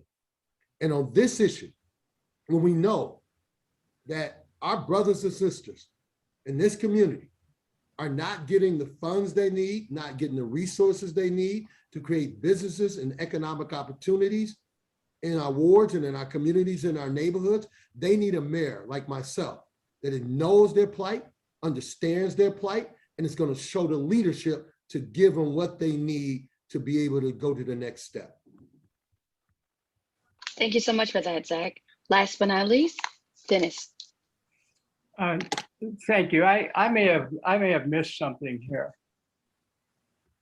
But you know, when we're talking about economic opportunities, didn't some leaders from city council go to the state legislature and ask them to take away the city's right to establish $15 minimum wage, which would have given people a chance to be lifted up? Now, we have a $1.8 million general fund from all funds budget. We have a 1.2, that's billion rather. We have a $1.2 billion budget with the schools. More than 50% of this city, people of color. 20% of the people in this city are living on $10,000 or less a year. A third are living at or below the poverty line. Just think when we start giving contracts directly to people who are in need and people who are business people who will hire the people who are in need, how we can lift up the economic circumstance of people. I intend to do that. Any of the major contracts we have to have. Look, yes, we put things out for bid, but a mayor can make it very clear that whether or not somebody is going to have a cooperative relationship with the city, it's going to depend on whether or not they're willing to hire people of color, whether they're willing to hire people who happen to be, you know, gay, lesbian, bisexual, transgendered, AI plus. We set the tone. The mayor sets the tone. The mayor is the moral leader on these things. And so, and I intend to lead on the economics, on the fact that the city is this massive economic engine. The people who live in the city have to participate in the benefits that accrue from the city. So this isn't even a close question, but you cannot ignore the fact that we had a chance to establish a 15. Okay, thank you so much for that. Sorry about that. Your time was up. So now over to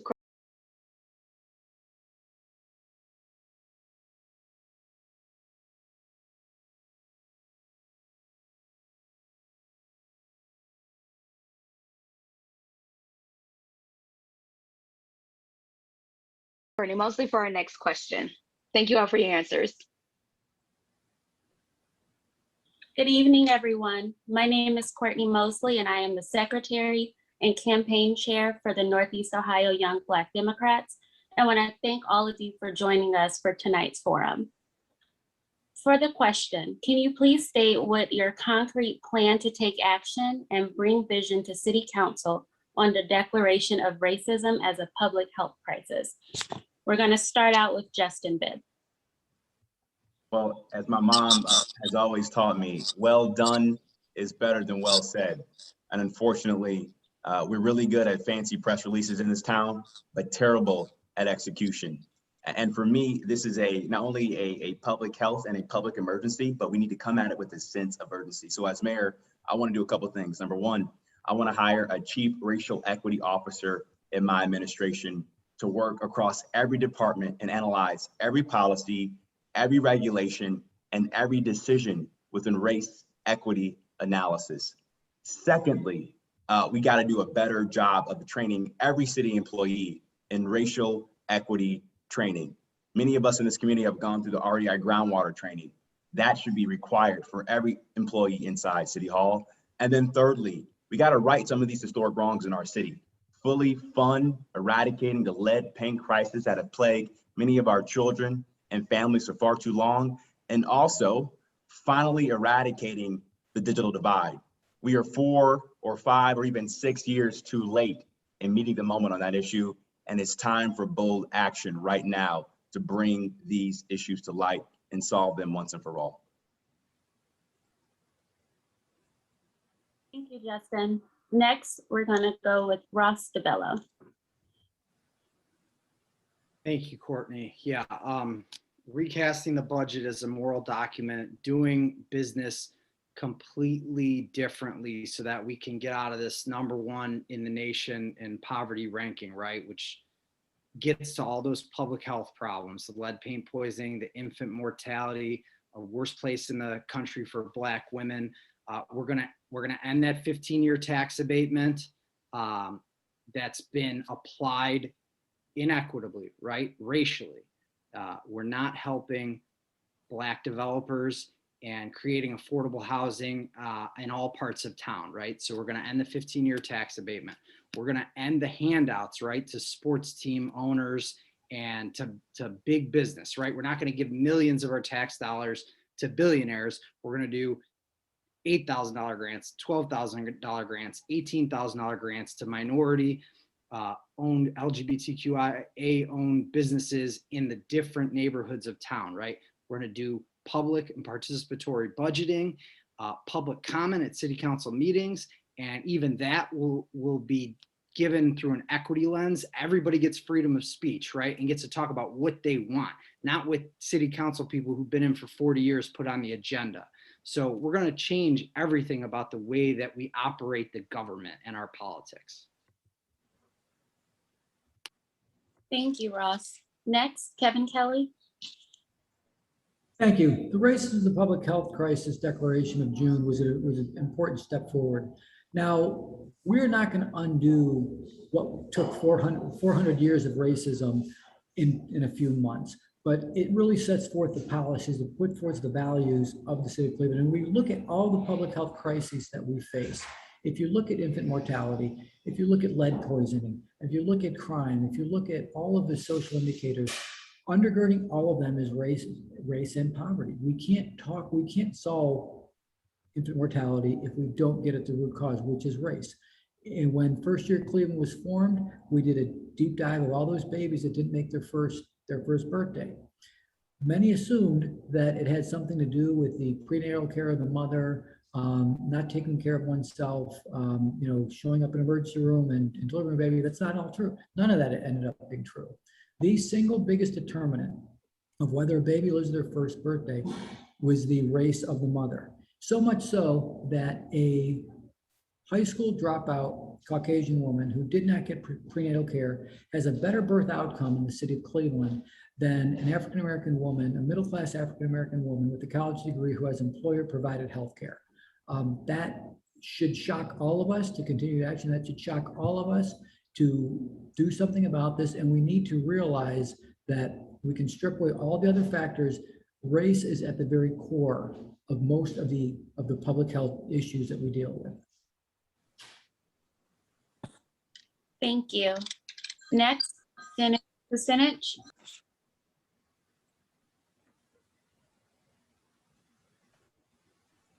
Congressman. You're on mute. You're muted. Hey, thank you. I'm sure that the young Black Democrats would be happy to learn that 20 years ago, I brought forward to the public discussion the imperative of reparations for slavery. We have to repair the breach. And in Congress in 2007, in a presidential debate, I echoed what I'd been talking about for years. Racism remains a public health crisis. What are its manifestations that we need to address? Violence. We know the Black community, many of the neighbors are being gripped in violence. We need to intervene with these gangs, divert the young people who may be able to get out of gang activity, provide education, economic opportunities. We need to understand that racism also has produced inequities in housing. That needs to be addressed. One of the ways will be to build 20,000 new units in the city of Cleveland for low and moderate income people. We need to understand that one of the aspects of racism is the disparities in healthcare. Now, we know that our major hospital systems can do so much more. As a matter of fact, a recent report has indicated that they're lacking in care and offering care to people in the inner city. As mayor, I'm going to lead the way to make sure that issues like infant mortality, principally, are addressed directly in cooperation with our major health institutions. We have to be aware that racism is often reflected in terms of ongoing disparities in educational opportunities beyond high school. A mayor can do a lot in terms of setting a tone in an area where we have so many institutions, higher institutions of learning. We must continue to find ways to repair the breach. We must recognize the evil of the institution of slavery and what it did for generation after generation of people who happen to be Black. And we need to take the moral responsibility in.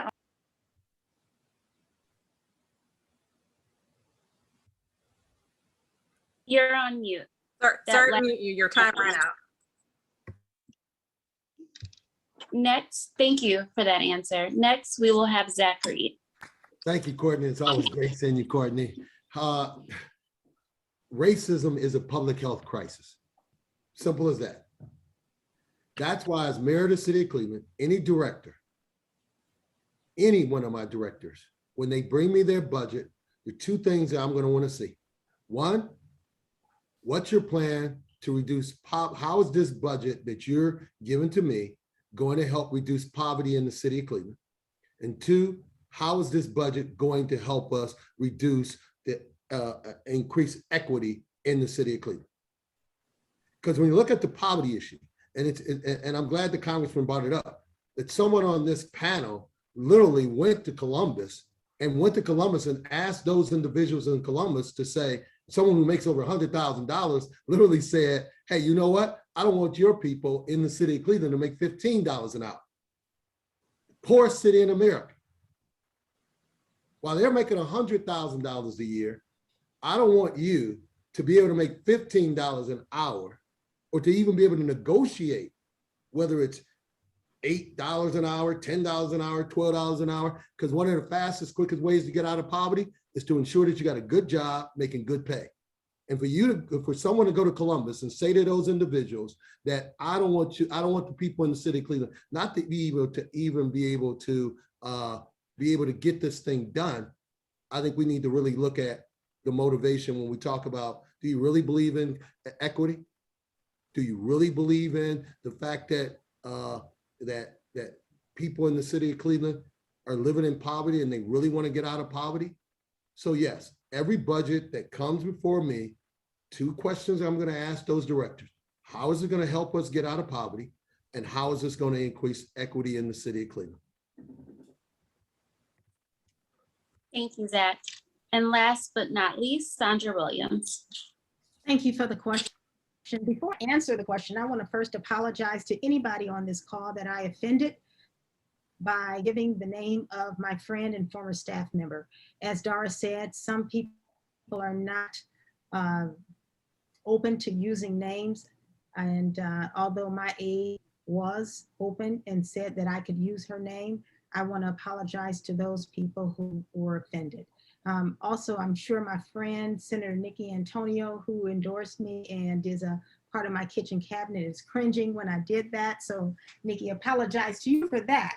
Listen, I was the chair or the sponsor of the Racism is a public health crisis bill in the state Senate in the last General Assembly and this General Assembly. It did not go anywhere. I want to applaud the people at the City of Cleveland for passing that legislation. My approach to addressing racism in our schools and healthcare system and our criminal justice system and our housing system overall is to comb through all of the policies and procedures that we have in place that are contributing to the racism that we have in our community, in our state, and to right the wrongs through additional policies and procedures that each and every person walking or working in the City of Cleveland will have to follow. Diversity inclusion training is very important. And one of the things we found out as the Ohio Legislative Black Caucus is that there are 1-hour trainings for diversity and inclusion and racism that people are taking, and they're saying that that's enough. I took a class that was a 3-day class, and they didn't scratch the surface about the racism that has taken place in our country since the 1600s and even before that. So it's not a 1-hour, 2-hour class. We need to make sure people know and understand what has happened to minorities, not just Black people.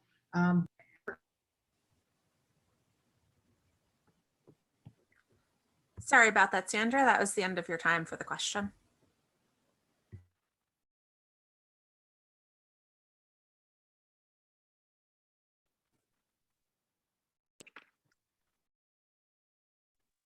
Okay, I think that's my cue. Yes, good evening, Zach, for the last question of the evening. Cool. Good evening, everyone. This is the last question of the evening before Dara wraps us up. Cleveland's non-discrimination ordinance protects people in housing, employment, and public accommodation on the basis of sexual orientation, gender identity or expression, in combination with race, color, religion, sex, and other protected classes. Do you think the citywide non-discrimination ordinance has been a success?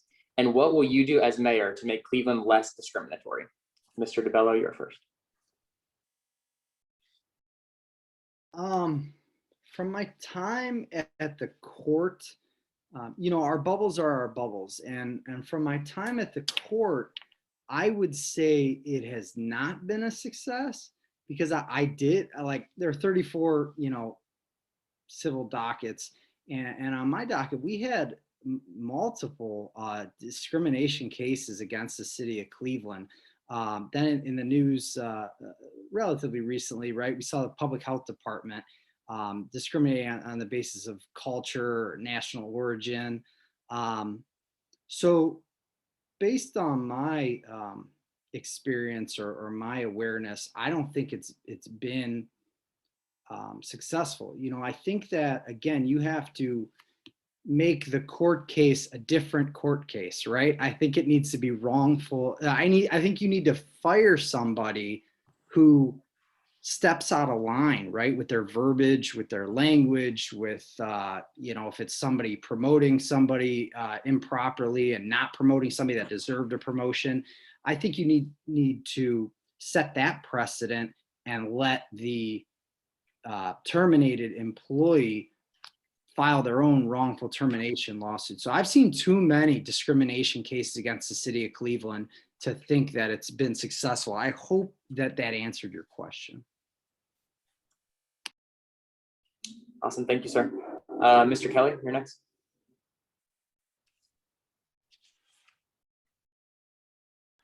Thank you. It is the ordinances that have been put in place are a step forward, and the June 15th Supreme Court decision where they handed down a landmark ruling that protects workers from discrimination based on gender identity and sexual orientation is a step forward. But we need to always be making sure that our policies, our procedures reflect that. We can't just assume because there is a court decision or policy that it's going to be protecting. We need to live this. And that's the issue with the Municipal Equality Index is you can't just rest on your 100% rating. You need to be tending that all the time. You need to make sure that it's not a static situation. It's got to be a part of your everyday operation in City Hall. And we need to continue to monitor, what our progress is along the way. So there is still more that can be done. We need to make sure that we're protecting all employees from discrimination. And we are not where we need to be, but I believe that the framework is in place to get there. Thank you. Mr. Kucinich? For 16 years in the United States Congress, day after day, I stood with the Human Rights Campaign and leading the way to look at discrimination wherever it existed. I was the principal sponsor of the Employment Non-Discrimination Act. I stood very strongly for the rights of people to be able to marry whoever they want to marry, against any kind of discrimination with respect to domestic partners. There's a whole range of things that I could take the whole evening exploring where I led the way. The Washington Post a few years ago wrote a story saying that I basically was setting the path for politics for the future of America based on stands that I took in Congress. So as the mayor of the city of Cleveland, I intend to see to it that we set the highest standards possible that would create a new era in communication between people who work for the city about the rights of each other, about respecting people's rights, that we have to cause everybody to lift up their thinking on looking at the inner equality of each of us, and to not just simply say, well, these are the laws. I'll establish a code for sure, and I'll be happy to work with you in doing it, of what is not permissible. But at the same time, rather than simply punish people, let's bring them in and help educate people and make a better educated city on how we pride ourselves in our diversity. We're so proud of our cultural diversity in Cleveland with over 100 different nationalities. We should be proud of our diversity in every way and celebrate each individual and who we are. Thank you. Thank you. Mr. Reed? Thank you, Zach. And although you spell the name a different way, it's still good to have that Z on the screen. I appreciate it. Thank you, sir. I would say this, that we all know it's not working. We all know that. Ross just laid out working in the court where it's not working. And it comes down to, once again, about leadership. And when I'm mayor of the city of Cleveland, everyone that's going to be working for me will know and understand that discrimination cannot be tolerated. From day one, they're going to know that. And if it comes from the top, from the leadership, from the top, from the mayor, then you will see us move forward. Then you will see the city move forward to be more of a welcoming city, a city where people want to move in, knowing that they have an opportunity to whether it's in fair housing, whether it's in getting a good job, whether it's having a good pay, all those things happen because the mayor of the city of Cleveland, and I've said this on more than one occasion, mayor of the city of Cleveland is the second most powerful political figure in the state of Ohio. When the mayor of the city of Cleveland speaks, people around state listen, people around the nation listen. And I'm going to speak loud and clear. The discrimination will not be tolerated under my administration. Thank you, sir. Ms. Williams. Discrimination still exists in every aspect of our lives, and it definitely needs to be rooted out. I believe that the Ohio Fairness Act is one way that we can help contribute to reducing discrimination in our state. And as the mayor of the city of Cleveland, I will continue to have policies and procedures in place with my staff to make sure that we are working with the Housing Department, the Civil Rights Commission, and others who are tackling these issues on the city, a state, and the federal level. Discrimination will not be tolerated in any form under my administration. Thank you. Mr. Bidd. Equitable governing and governing with a mandate to build a more inclusive city truly requires having not only my cabinet, but every employee inside City Hall to reflect the diversity and equity of the city. And without that lived experience, without that proximity, we can't do the hard work of making sure that this is one of the most inclusive cities in America. Now, the ordinance is a good step in the right direction. But as I've learned as an executive and community leader for the last 15 years in this community, that it all boils down to execution, execution, execution.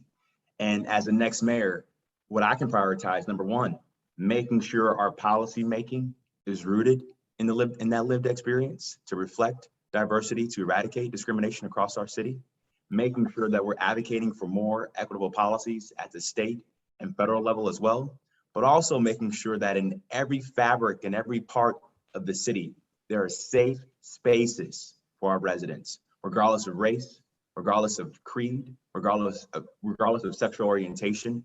That. Sorry to mute you there, Thank Justin. you. Fair enough. Sorry, thank you all for your answers. I'll turn over to Dara to wrap us up. Yeah, so thank you so much for all of our candidates, for everyone who's attended this evening. Northeast Ohio Young Black Democrats, Cleveland Stonewall Democrats, Cuyahoga Democratic Women's Caucus.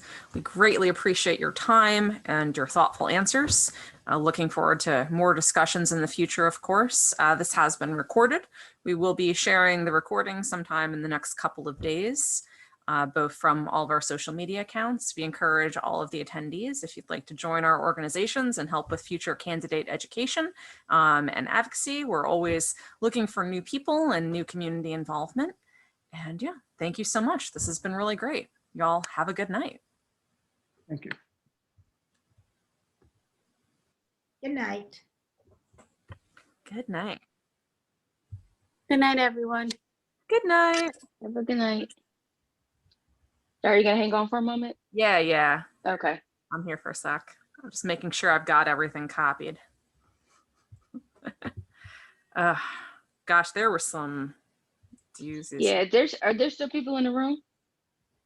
Yeah, there's still attendees here. I'm gonna boot them. Have a good Yeah. night, all. I was getting ready to start, but I don't think I'm a co-host. Yeah. Thank you. Have a good night.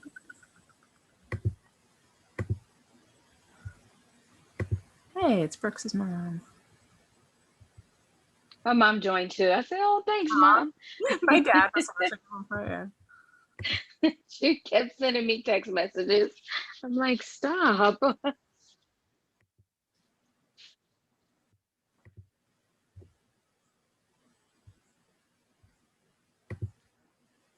Why won't they let me remove these? Yes, remove. There we go. It's just being slow.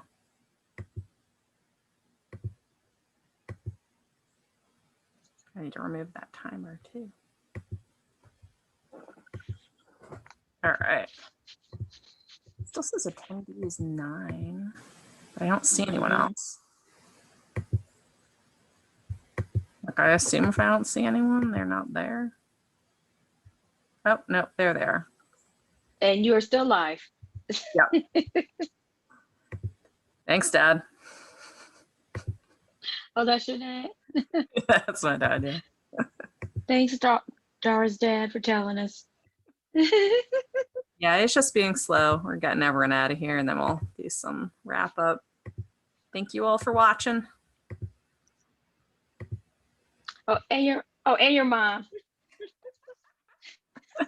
Love you too. We'll talk later.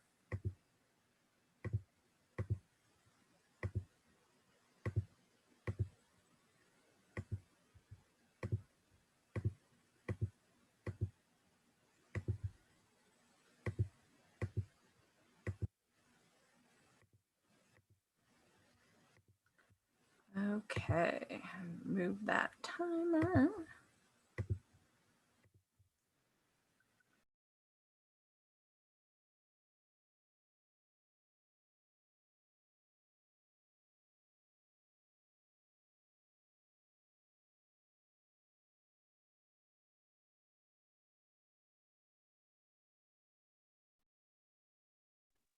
Okay, I think that's my cue. Yes, good evening, Zach, for the last question of the evening. Cool.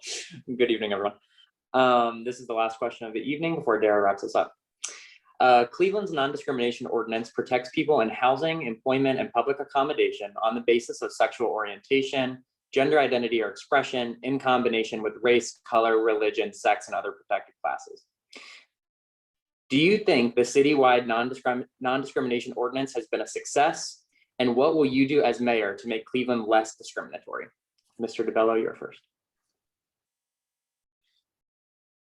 From my time at the court, you know, our bubbles are our bubbles. And from my time at the court, I would say it has not been a success because there are 34, you know, civil dockets. And on my docket, we had multiple discrimination cases against the city of Cleveland. Then in the news relatively recently, right, we saw the public health department discriminating on the basis of culture or national origin. So based on my experience or my awareness, I don't think it's been successful. You know, I think that, again, you have to make the court case a different court case, right? I think it needs to be wrongful. I think you need to fire somebody who steps out of line, right? With their verbiage, with their language, with, you know, if it's somebody promoting somebody improperly and not promoting somebody that deserved a promotion. I think you need to set that precedent and let the terminated employee file their own wrongful termination lawsuit. So I've seen too many discrimination cases against the city of Cleveland to think that it's been successful. I hope that answered your question. Awesome, thank you, sir. Mr. Kelly, you're next.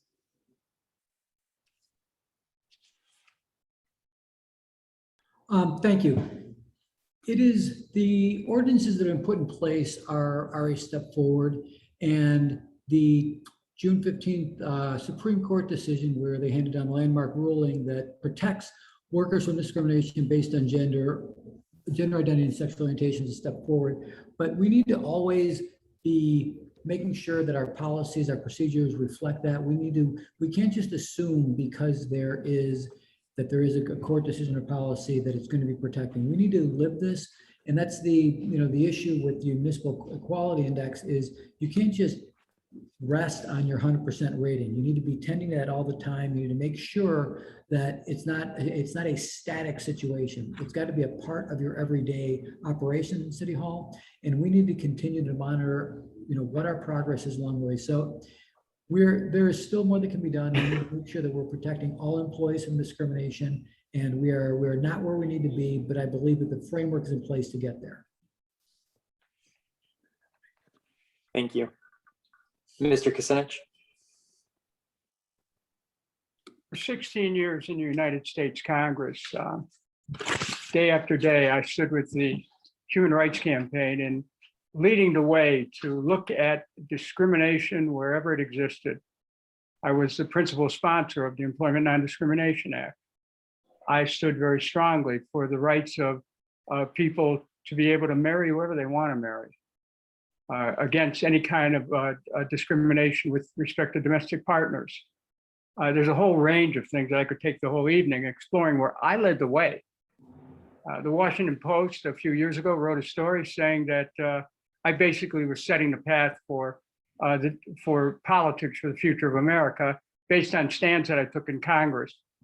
So as the mayor of the city of Cleveland, I intend to see to it that we set the highest standards possible that would create a new era in communication between people who work for the city about the rights of each other, about respecting people's rights, that we have to cause everybody to lift up their thinking on looking at the inner equality of each of us, and to not just simply say, well, these are the laws. I'll establish a code for sure, and I'll be happy to work with you in doing it, of what is not permissible. But at the same time, rather than simply punish people, let's bring them in and help educate people and make a better educated city on how we pride ourselves in our diversity. We're so proud of our cultural diversity in Cleveland with over 100 different nationalities. We should be proud of our diversity in every way and celebrate each individual and who we are. Thank you. Thank you. Mr. Reed. Thank you, Zach. And although you spell the name a different way, it's still good to have that Z on the screen. I appreciate it. Thank you, sir. I would say this, that we all know it's not working. We all know that. Ross just laid out working in the court where it's not working. And it comes down to, once again, about leadership. And when I'm mayor of the city of Cleveland, everyone that's going to be working for me will know and understand that discrimination cannot be tolerated. From day one, they're going to know that. And if it comes from the top, from the leadership, from the top, from the mayor, then you will see us move forward. Then you will see the city move forward to be a more of a welcoming city, a city where people want to move in, knowing that they have an opportunity to where, whether it's in fair housing, whether it's in getting a good job, whether it's having a good pay, you know, all those things happen because the mayor of the city of Cleveland, I've said this on more than one occasion, mayor of the city of Cleveland is the second most powerful political figure in the state of Ohio. When the mayor of the city of Cleveland speaks, people around state listen, people around the nation listen. And I'm going to speak loud and clear. The discrimination will not be tolerated under my administration. Thank you, sir. Ms. Williams. Discrimination still exists in every aspect of our lives, and it definitely needs to be rooted out. I believe that the Ohio Fairness Act is one way that we can help contribute to reducing discrimination in our state. And as the mayor of the city of Cleveland, I will continue to have policies and procedures in place with my staff to make sure that we are working with the Housing Department, the Civil Rights Commission, and others who are tackling these issues on a city, a state, and a federal level. Discrimination will not be tolerated in any form under my administration. Thank you. Mr. Bidd. You know, equitable governing and governing with a mandate to build a more inclusive city truly requires having not only my cabinet, but every employee inside City Hall to reflect the diversity and equity of the city. And without that lived experience, without that proximity, we can't do the hard work of making sure that this is one of the most inclusive cities in America. Now, the ordinance is a good step in the right direction. But as I've learned as an executive and community leader for the last 15 years in this community, that it all boils down to execution, execution, execution. And as the next mayor, what I can prioritize, number one, making sure our policy making is rooted in that lived experience to reflect diversity, to eradicate discrimination across our city, making sure that we're advocating for more equitable policies at the state and federal level as well, but also making sure that in every fabric and every part of the city, there are safe spaces for our residents, regardless of race, regardless of creed, regardless of sexual orientation. Sorry to mute you there, Justin. Thank you. Fair enough. Sorry, thank you all for your answers. I'll turn over to Dare to wrap us up.